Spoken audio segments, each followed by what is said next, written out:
Patreon और अन्य माध्यमों से नेशनल दस्तक का सहयोग करने वाले सभी दर्शकों का बहुत बहुत शुक्रिया। आपके सहयोग से ही बहुजन मीडिया को नई ऊंचाई मिल रही है और मनोबल और अधिक बढ़ रहा है।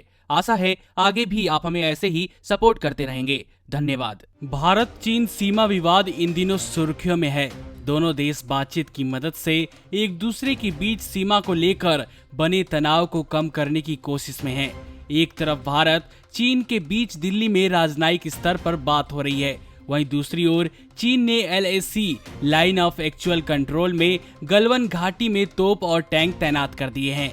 इंडियन एक्सप्रेस को सूत्रों ने बताया कि सैटेलाइट तस्वीरों के एक विस्तृत विश्लेषण में पता चला है कि चीन की तरफ से खींचकर ले जा सकने वाली तोपें और टैंकों की व्यापक तैनाती की गई है। इन तस्वीरों में कम से कम 16 टैंक की मौजूदगी भी दिखाई देती है। भारत और चीन के बीच राजनयिक स्तर पर बात होने के बाद चीन द्वारा सीमा पर इस प्रकार टैंक और तोपों की तैनाती करना यह दिखाता है कि भारत राजनयिक स्तर पर बात करने में कामयाब नहीं हो पाया है। बताया जा रहा है कि LAC पर फ्लैट बेड ट्रकों, खोदने वाली मशीनों, डंपर ट्रकों की भी कल्पना की गई है। इसके साथ साथ बंकरों, जमीन पर सैनिकों और मशीन गन की स्थापना को भी देखा जा सकता है। हालांकि भारत की तरफ से इसके जवाब में काउंटर तैनाती की गई है, जिससे चीन के असर को बेअसर किया जा सके। इंडियन एक्सप्रेस को सूत्रों ने बताया कि पैंगोंग झील, जहां चीनी और भारतीय सैनिक 5 से 6 मई को आए थे, वहीं भारत फॉक्स होल पॉइंट पर चीनी कब्जे के बारे में चिंतित है। सूत्रों से मिले रिपोर्ट में बताया गया है कि पूर्वी लद्दाख के कुछ स्थानों पर पैंगोंग झील क्षेत्र में और हॉट स्प्रिंग क्षेत्र में 3 अलग अलग स्थानों पर चीनी सेनाएं LAC को पार करके भारतीय क्षेत्र में चली गईं। LAC को लेकर इंडिया और चीन दोनों के बीच अलग अलग धारणा है। दरअसल LAC वास्तविक नियंत्रण रेखा भारत और चीन के बीच प्रभावित सीमा है।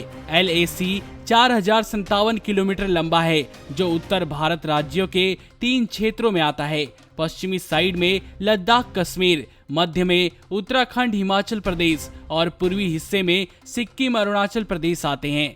LAC पर पैंगोंग झील भारत और चीन के बीच सीमा निर्धारित करती है। चूँकि यहाँ कोई निश्चित सीमा रेखा नहीं है, इसलिए दोनों देश के बीच तनाव की स्थिति देखी जाती है। सीमा पर बार बार चीन की तरफ से इस प्रकार का रवैया दिखाना कहीं न कहीं यह दिखाता है कि भारत सरकार प्रभावी रूप से बातचीत करने में सफल नहीं रही है। नमस्कार। नेशनल दस्तक अपनी आर्थिक जरूरतों को पूरा करने के लिए अपनी ऑडियंस पर निर्भर है।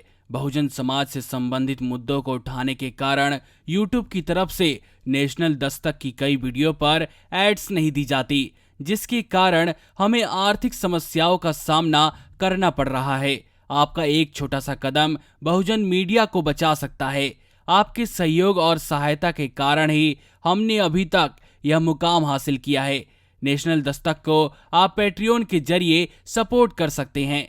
इसके साथ ही आप अन्य माध्यमों जैसे UPI, गूगल पे, डेबिट कार्ड, वॉलेट, फोन पे आदि से भी हमारी मदद कर सकते हैं, जिसका लिंक वीडियो के नीचे डिस्क्रिप्शन में डाल दिया गया है।